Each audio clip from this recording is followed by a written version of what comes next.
ಸುಮಾರು 4 ಲಕ್ಷ ಹೆಕ್ಟರ್ ಪ್ರದೇಶದವರೆಗೆ ಈ ಒಂದು ತೊಗರಿ ಬೆಳೆಗಳು ನೆಟರೋಗ ಮತ್ತು ಕಳಪೆ ಬೀಜ ಮತ್ತು ತೇವಾಂಶ ಕೊರತೆಯಿಂದ ಹಾಳಾಗಿದ್ದರಿಂದ ರೈತರು ಭಾಳ ಸಂಕಷ್ಟದಲ್ಲಿದ್ದರು. ಅಂಥ ರೈತರಿಗೆ ನೆರವಿಗೆ ಧಾವಿಸಿದಂಥ ನಮ್ಮೆಲ್ಲ ಮುಖಂಡರು, ರೈತ ಹೋರಾಟ ಸಮಿತಿ, ವಿವಿಧ ಸಂಘ ಸಂಸ್ಥೆಗಳು ಸೇರಿಕೊಂಡು ಇವತ್ತು ಹೋರಾಟ ಮಾಡಿದ ಹಿನ್ನೆಲೆಯಲ್ಲಿ ಸುಮಾರು 667 ಕೋಟಿ ರೂಪಾಯಿ ಹಣವನ್ನು ಸರ್ಕಾರ ಬಿಡುಗಡೆ ಮಾಡಿತ್ತು. ಸರ್ಕಾರ ಮಂಜೂರಾತಿಯನ್ನು ಮಾಡಿತ್ತು. ಅದರಲ್ಲಿ ಕೇವಲ 340 ಕೋಟಿ ರೂಪಾಯಿ ಮಾತ್ರ ಬಿಡುಗಡೆ ಮಾಡಿದ್ದಾರೆ. ಇನ್ನೂ 326 ಕೋಟಿ ರೂಪಾಯಿ ಕೂಡಲೇ ಬಿಡುಗಡೆ ಮಾಡಬೇಕು ಎನ್ನುವಂಥ ಒಂದು ಬೇಡಿಕೆಯನ್ನು ನಾವು ಇಟ್ಕೊಂಡು ಇವತ್ತು ಸುದ್ದಿಗೋಷ್ಠಿ ಮಾಡಿದ್ದೀವಿ.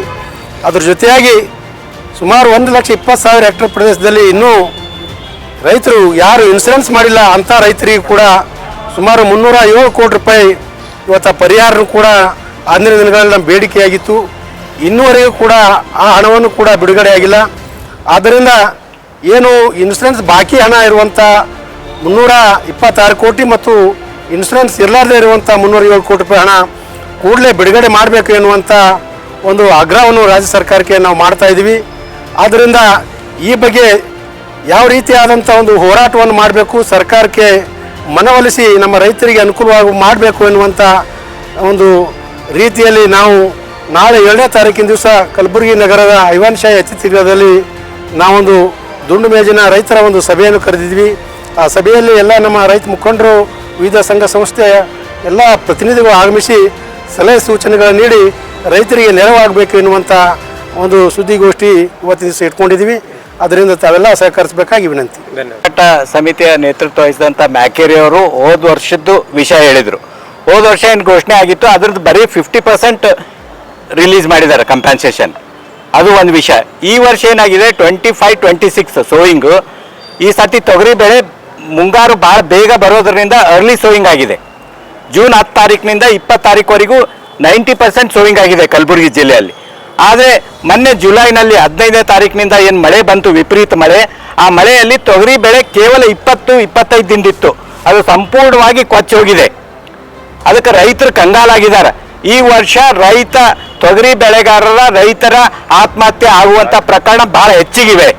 ಯಾಕಂತೇಳಿ ರೈತರಿಗೆ ಏನೂ ಇಲ್ಲ. ಈ ವರ್ಷ 25-26ನಲ್ಲಿ ರೈತರ ಆತ್ಮಹತ್ಯೆ ಹೆಚ್ಚಿನ ಸಂಖ್ಯೆಯಲ್ಲಿ ಆಗ್ತದೆ. ಸರ್ಕಾರ ಮುಂಜಾಗ್ರತೆ ವಹಿಸಿ ಇವತ್ತು ಅಗ್ರಿಕಲ್ಚರ್ ಡಿಪಾರ್ಟ್ಮೆಂಟ್ದವ್ರು ಬರೀ ಸ್ಟೇಟ್ಮೆಂಟ್ ಕೊಡೋದು ಬಿಡಬೇಕು. ಅವರಿಗೆ ಒಂದು ಇಲಾಖೆ ಇದೆ. ಆ ಇಲಾಖೆ ಎಲ್ಲ ಆಫೀಸರ್ಸು ಪ್ರತಿ ರೈತರಿಗೆ ಜಮೀನುಗಳಿಗೆ ತೆರಳಿ ಕ್ರಾಪ್ ಏನೇನು ಡ್ಯಾಮೇಜ್ ಆಗಿದೆ ಅದರ ಬಗ್ಗೆ ಸರ್ಕಾರಕ್ಕೆ ವರದಿ ಸಲ್ಲಿಸಿ ಸರ್ಕಾರದಿಂದ ಕಂಪೆನ್ಸೇಷನ್ ಈ ವರ್ಷದ 25-26 ಪಡೆಯುವ ಪ್ರಯತ್ನ ಅಗ್ರಿಕಲ್ಚರ್ ಡಿಪಾರ್ಟ್ಮೆಂಟ್ ಅವ್ರು ಮಾಡಬೇಕು ಅಂತೇಳಿ ಈ ಮೂಲಕ ನಾವು ಒತ್ತಾಯ ಮಾಡ್ತಾ ಇದ್ದೀವಿ. ಇವತ್ತು ರೈತರ ಇದು ಲಾರ್ಜ್ಲಿ ಎಫೆಕ್ಟ್ ಆಗೋದು ಸ್ಮಾಲ್ ಆ್ಯಂಡ್ ಮೀಡಿಯಂ ರೈತರಿಗೆ. ಇವತ್ತು 4 ಎಕರೆ 6 ಎಕರೆ 5 ಎಕರೆ ಏನಿದೆ ಅವ್ರು ಮಾತ್ರ ಆತ್ಮಹತ್ಯೆ ಮಾಡ್ಕೋತಾರೆ. ನಾವು ಹೆಚ್ಚಿಗೆ ದೊಡ್ಡ ರೈತರು ನಾವೇನು ಮಾಡ್ತೀವಿ, 4 ಎಕರೆ ಜಮೀನು ಮಾರ್ತೀವಿ.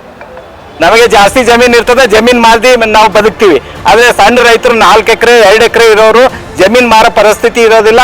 ಪರ್ಸ್ನಲ್ ಲೋನ್ ಅಲ್ಲಿ ಇಲ್ಲಿ ಫೈನಾನ್ಸ್ನಿಂದ ತಂದಿರ್ತದ, ಕಟ್ಟಕ್ಕಾಗಂಗಿಲ್ಲ, ಸ್ವಾಭಿಮಾನ ಇರ್ತದ. ಅಂಥವ್ರು ಆತ್ಮಹತ್ಯೆ ಮಾಡುವಂಥ ಒಂದು ಪ್ರಯತ್ನ ಭಾಳ ಈ ವರ್ಷ ಹೆಚ್ಚಿಗಿದೆ. ಅದಕ್ಕೆ ಸರ್ಕಾರ ನಿಗಾ ವಹಿಸಬೇಕು. ಉಸ್ತುವಾರಿ ಸಚಿವರು ಮುಂಜಾಗ್ರತೆ ವಹಿಸಿ ಅಗ್ರಿಕಲ್ಚರ್ ಡಿಪಾರ್ಟ್ಮೆಂಟ್ದವ್ರಿಗೆ ಎಲ್ರಿಗೂ ಸರ್ವೆ ಮಾಡಿಸಿ ಕಂಪೆನ್ಸೇಷನ್ ಕೊಡುವಂಥ ಒಂದು ಕಾರ್ಯ ಕೈಗೆತ್ತಿಕೋಬೇಕು ಅಂತೇಳಿ ಈ ಮೂಲಕ ನಾವು ಒತ್ತಾಯ ಮಾಡ್ತಾ ಇದ್ದೀವಿ.